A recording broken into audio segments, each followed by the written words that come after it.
O segundo tópico dessa lição que estamos considerando sobre a luta dos impérios pela supremacia, nós vamos estudar sobre 3 símbolos que são apresentados nas profecias bíblicas. São eles: água, animais e asas. No primeiro tópico, nós já entendemos acerca do vento, que é apresentado nas profecias, simbolizam os conflitos, as guerras entre as nações. E nesse tópico vamos entender então, através das 3 perguntas que nós temos nele, sobre a água, os animais e asas. O que essas coisas simbolizam em profecias? Vamos à primeira pergunta. Pastor Marcelo, o que a água representa, especialmente quando está ligado ao vento?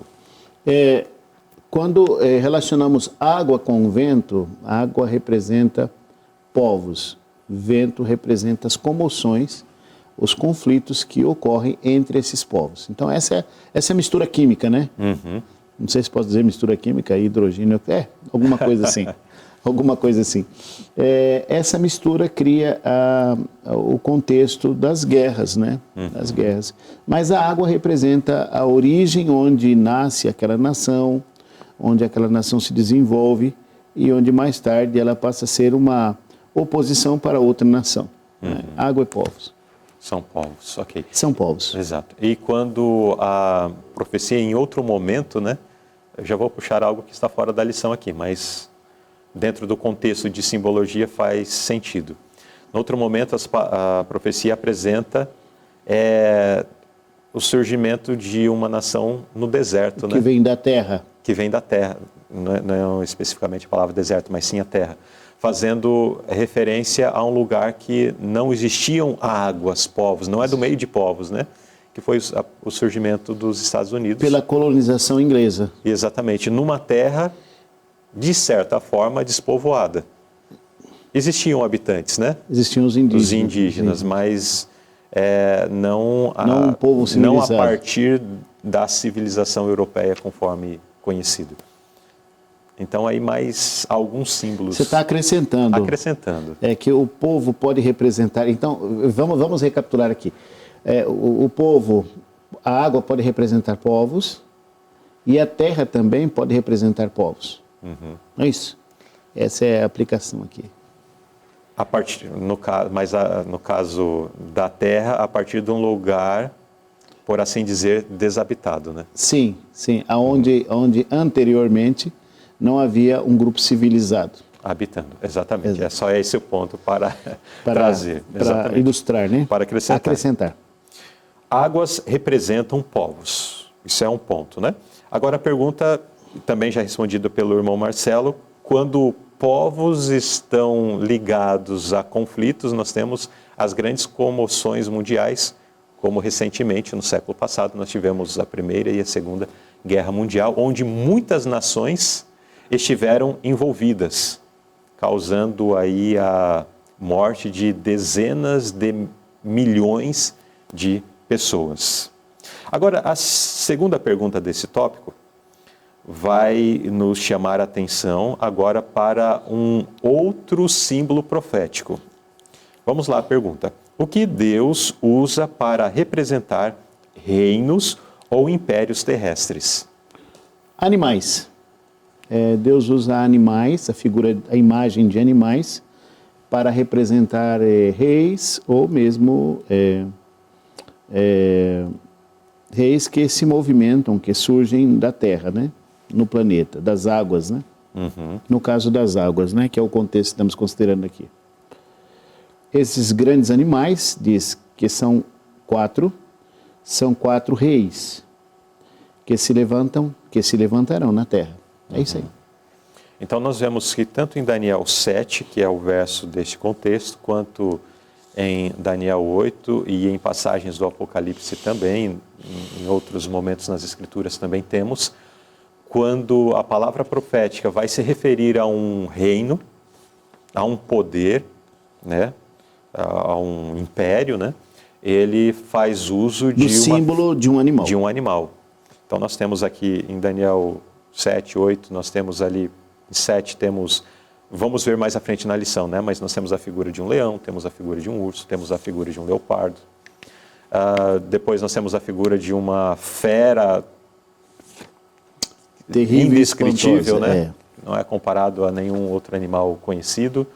Nós temos depois em Daniel 8 ali a apresentação através de animais não terríveis como esses de Daniel 7, mas também de animais como um bode, um carneiro e assim por diante. Então são essas figuras representando Reis. Reinos, né?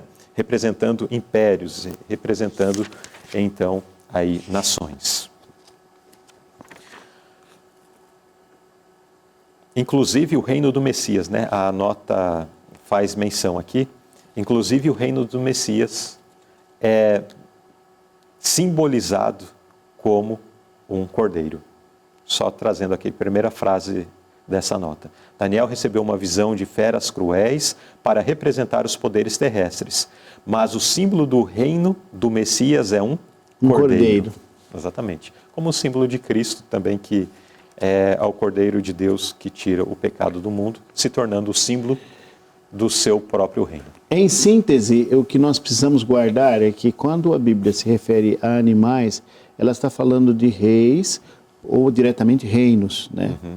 E aqui, quando o reino apresenta uma postura tirana, opressiva, ele tem uma aparência que caracteriza a sua atitude. Uhum. No caso do reino de Cristo, é o cordeiro, um animal manso e calmo. É só para... Exato, muito bem. Vamos à pergunta C desse tópico. Vamos para mais um símbolo, né? Conhecer mais um símbolo profético. Muitas vezes, um profeta via uma besta voando com asas, algo totalmente contrário à natureza do animal. De acordo com a ilustração da águia, a que essas asas simbolizam? Então, a que essas asas simbolizam? Essa é a pergunta que o Luzeli me faz. Elas simbolizam a velocidade. No mundo antigo, a forma rápida de sair de um lugar para outro, no território, no Mediterrâneo, por exemplo, é através de navio. Uhum. Mas quando se dizia, queria fazer algum... No passado, né, o mundo antigo queria levar uma mensagem, eles usavam pombos. Uhum. Colocavam um pedacinho de papel amarrado no pezinho do pombo, e o pombo, que já sabia o lugar onde ele iria, levava a mensagem. Era mais rápido que o cavalo, né? Uhum. Essa era a ideia, né? Através do voo. Através do voo. Eles já tinham uma noção de que voar era muito mais rápido. Não tinha 14 bis ainda, não tinha nada disso. Não tinha invenção do avião, tá? Mas o voo era uma forma expressiva que definia a velocidade. E o profeta Abacuque menciona isso, né? Ele menciona que o Império Babilônico veio e ele vinha de modo veloz atingindo o opressor, atingindo o seu inimigo. Essa era a característica das asas, a função das asas na simbologia do texto bíblico. Exato. O último parágrafo dessa nota diz assim: há grande necessidade de homens que possam tirar o melhor proveito da mídia impressa para que a verdade receba, veja só, asas e possa acelerar em direção a todas as nações, línguas e povos. Ou seja, aqui não considerando os conflitos, as guerras, que depois nós vamos ver que as asas nas profecias ali em Daniel 7 estão relacionadas à velocidade, mas de conflitos e de conquistas. O mesmo símbolo é utilizado aqui pela pena inspirada para fazer menção da pregação do Evangelho. Da rapidez ao processo da pregação. Nesses últimos dias, através da mídia impressa, da distribuição de literatura. Então, se imprime aí milhares ou milhões de livretos, de folhetos, isso é distribuído de uma forma muito rápida, demonstrando o quê? Velocidade. Então, o mesmo símbolo lá que aparece na Bíblia como para demonstrar a velocidade da conquista, a velocidade como algo foi realizado ou seria feito, aqui nós temos também, pela pena inspirada, atrelado à pregação do Evangelho, para que receba asas para acelerar em direção às nações, línguas e povos. Eu quero fazer um paralelo, Luzilei, quero falar com vocês aqui. Veja que interessante, na visão de Ellen White, da irmã White, ela via como a imprensa como um meio rápido de transmitir a mensagem, correto? É o que está escrito aqui. Ela fala dentro do seu contexto de época, do desenvolvimento da tecnologia na época, que a imprensa era tudo da época, né? Era o meio mais rápido de comunicação. Hoje nós temos asas mais rápidas do que a de um avião, né? Ou de uma ave. Hoje nós temos a tecnologia de mensagem contínua através do sistema da internet, onde essa rapidez ela é incomparável com o que Ellen White diz aqui. Então, queridos, o que eu quero dizer, estou falando com o Luzilei, quero falar para vocês, é que se você quiser transmitir o Evangelho hoje, através das redes sociais, pregando o Evangelho, você consegue fazer isso de modo muitíssimo mais rápido. E às vezes nós não fazemos uso desse artifício, desse meio, dessa possibilidade. Só um recorte, né? Só um recorte aqui para destacar as asas aqui, que as nossas asas são mais rápidas. Exatamente. As asas de hoje não são mais as asas da pombinha que levava o recado, Sim, né? Não. Não são mais as asas dos aviões também. Não, também. Hoje são asas... Um foguete tem asa? Eu acho que não tem, mas... Não precisa. A velocidade é de um foguete. E que nós, como povo de Deus, conhecedores de uma mensagem tão maravilhosa e especial como somos, possamos fazer uso das tecnologias e, de fato, levar o conhecimento de Deus, levar o conhecimento do Evangelho a todo mundo, tomando parte nesta propagação que foi revelada aqui, conforme essa consideração final da nota desta pergunta C. E que nós possamos estar, de fato, engajados, sendo instrumentos de Deus, como asas para acelerar a pregação do Evangelho a todo mundo, e então virá o fim. E então seremos libertos desse mundo de pecado. E que Deus nos ajude, que Deus nos conceda a sua graça, para que, de fato, estejamos engajados na propagação do Evangelho. Amém? Eu tenho um recado muito especial para todos vocês. O recado é relacionado às nossas necessidades financeiras aqui na TV Conectados com Deus. Não é sempre que nós abrimos o nosso coração para a nossa comunidade para falar sobre o quanto carecemos do recurso que o Senhor tem lhe dado. Mas hoje eu senti a necessidade de falar um pouco com vocês sobre este assunto.